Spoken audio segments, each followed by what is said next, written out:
So it finally happened. On December 22nd of 2021, Nintendo filed for a patent in Japan that is one of the ones at the basis of the lawsuit against Palworld. It is the patent that is for throwing an object that has an effect on a field character, which if you are like me or most of the people that have common sense in my comments, that is a very, very vague patent idea. That is a very, very vague concept because they're using it on the basis of something like this. I weaken this guy, I throw a PAL sphere, and I kidnap the PAL. That is the basis of what that patent is being used for in the lawsuit. But based on the wording of it, of throwing an item that has an effect on a field character, this grenade right here is also violating that patent. It didn't have much of an effect on the field character, but it had an effect on the field character. In games where you can throw a rock, or throw a sphere, or spear, or really throw anything, and it has an effect on the character that you're throwing it towards, or near, or at, that violates that patent. And I don't know about you, but I played a lot of games when I was younger that allowed you to throw like grenades at characters.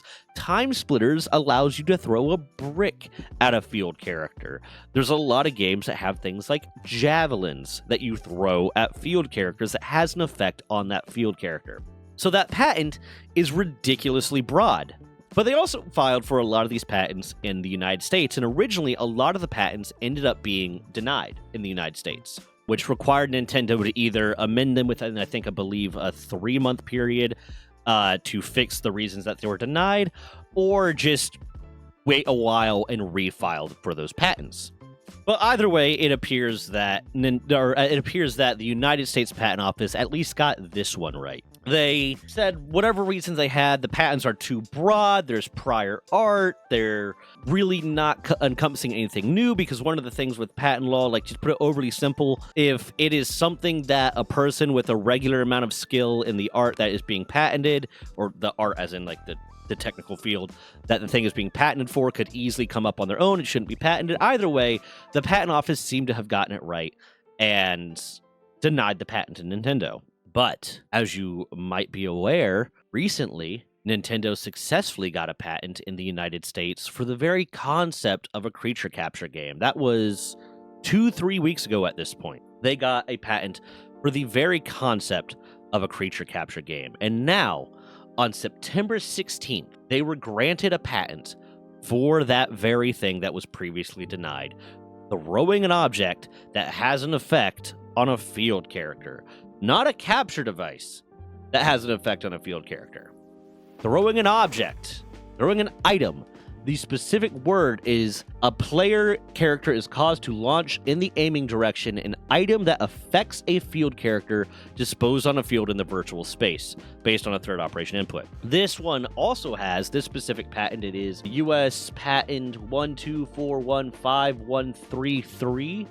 Also covers the launching of a field character, launching of a combat character into the virtual space. So the throwing out the PAL sphere or the throwing out the Pokeball and a character appears in the space. Now, to be a little bit fair, at the very least, the one that's in the United States says it has to launch a fighting character that fights based on the third operation input. So I guess if you were doing like a farm simulator game, or you're doing some other game where the thing that you are launching doesn't fight, it just comes out and assists you in some way, it doesn't violate that patent. So there's a medium to try to get into. But essentially, it's seeming like a lot of these patents that they managed to get in Japan, where at least in Japan, there was a lot of arguments like, well, of course they got these patents approved. It's Nintendo in Japan. Japanese government loves Nintendo. They're going to do whatever they want, kind of thing. They're now getting them approved in the United States as well, and that is concerning. That is very concerning, because that means they're going to be more emboldened to start trying to patent a lot of other things that they should not be allowed to patent. They're going to push the boundaries more and more. Now, one of the things I saw, and one of the theories I saw for how these things are getting passed, and this was, I think it was GamesFrey, like a lawyer that works for GamesFrey was saying, is that essentially what is happening is when they do the check to see whether or not there is prior art, they are, like the patent office, they are not checking the games industry. They're not going on Steam. They're not going on some repository of game mechanics or whatever.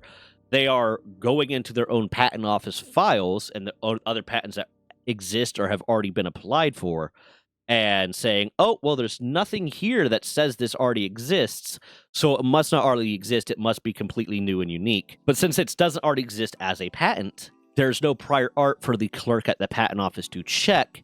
And I guess if it's some boomer out there that's never played a video game in their life, all these things seem super unique and super cool. What that also means, and the bigger problem that this is causing, and what Nintendo is going to end up precipitating happening more because of this, is that now more game developers are going to be almost compelled or forced to start applying for patents for game mechanics, so that some shady company like Nintendo doesn't just make a copy of the game or make a game that does a similar thing, then patent that mechanic and then use it for a lawsuit against that company.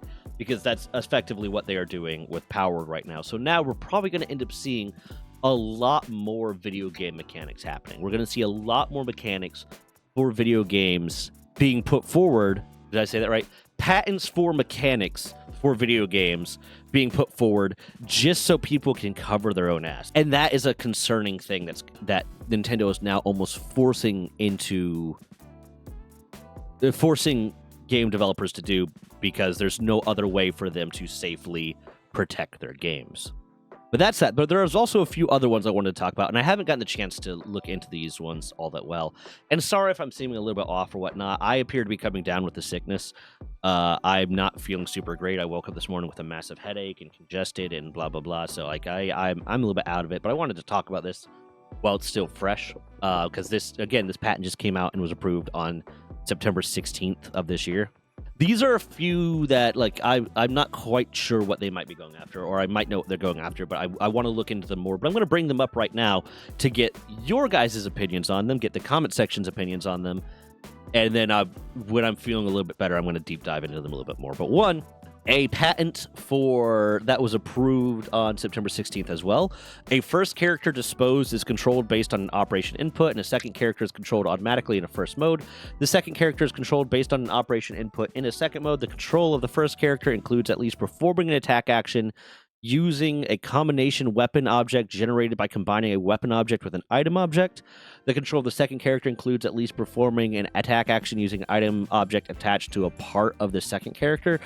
I'm not 100% sure what that's referencing, but it's basically you have a character that you control and you have a second character that you don't control. The second character is automatically controlled. The first character uses attacks with a combination weapon object generated by combining a weapon object with an item object. No clue what that means. The control of the second character includes at least performing an attack action using an item object attached to part of the second character. So they have a gun attached to them that they use to attack, or a sword attack. I don't know what that is, but I want to get your guys' thoughts on that. And then another one that I think I might know what this one is a first object is moved to a first object coordinate set on the basis of an operation input, and along with the movement, a footprint coordinate set, which is a coordinate set based on the first object coordinate set, is stored in a time series order. For a first footprint coordinate set among the stored plurality of footprint coordinate sets, whether or not a path to a second footprint coordinate set, which is later in time series, and the first footprint coordinate set is passable, is determined. And if the path is passable, the path is stored in association with the first footprint coordinate set, while a second object is being moved so as to track the stored priority of footprint coordinate sets. If there's a passable path from a predetermined footprint coordinate set to a predetermined second footprint coordinate set, the second object is moved through the path. What this just seems like is a follow mechanic. To me, the way that's reading, and again, like I saw this one today when I went to go pop up the patent for the video I was going to record today about the other one, about the, throwing a field object that affects a field character. I saw that these new ones had just came out and appeared to have been approved, filed for on September 29th, 2023, and the date of the patent is September 23rd, 2025, so filed about 2 years ago and approved, appears to just be, to my mind, a follow mechanic. but I'm not 100% sure on that. Like I said, I'm a little bit sick. I'm a little bit brain dead right now. So I don't want to fully opine on that, but I figured I'd put this forward, get some input from the comment section to see if they have a little bit more idea. And then when I'm a little bit more well of mind, I will look into it a little bit deeper and read the claims, because the claims right now in this one, there are 11 claims. And the one that I just talked about, that's about the attack object, second character attacks with itself. There's 24 claims. It's a lot. And the one that's for the field, throwing an object that affects the field character, there's 38 claims. It's a lot to go over in a single video. But then the final one that I think is just kind of stupid, and this is, again, from the U.S. Patent and Trademark Office, is the only claim for it. There's no abstract. The claim for it is the ornamental design for a charging stand for controller of electronic devices as shown and described.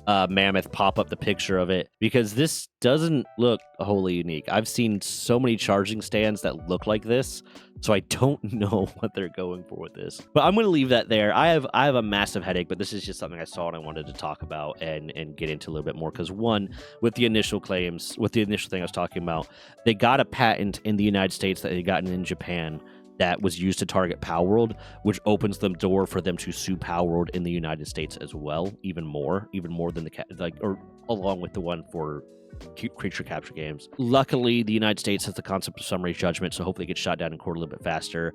Honestly, at this point, I think we need to just start massively emailing the U.S. Patent Office, and you email your senators or whatever and get them to do something about Nintendo, because this is an entirely frivolous patent and it should not be legal. But that one was kind of the one that they could immediately use to target Palworld for another lawsuit, which means even if they win, even if Pocket Pair wins in Japan, they could face another lawsuit in the United States. The lawsuit in the United States would hopefully be easier because of summary judgment, because of the way our patent law works, and because of less strong ties to Nintendo. But it was more important. The other ones were just ones I saw when I popped up the stuff for this video and was like, that's interesting, that's neat. I wonder what you guys think about that. But I haven't really had a lot of time to do the research on. But with that, I'm going to end this video here. If you've made it this far, please leave a like, leave a comment, hype the video if you can. Every bit of engagement helps the video do better. If you want to see more content I put out, if you want to see me deep dive onto these other patents a little bit deeper once I actually get a good chance to understand them, subscribe. And if you're interested in helping the channel out in a more direct way, sign up for memberships. 100% of the funding from memberships goes straight to my editor to reach such a point that I can afford to hire him on full time.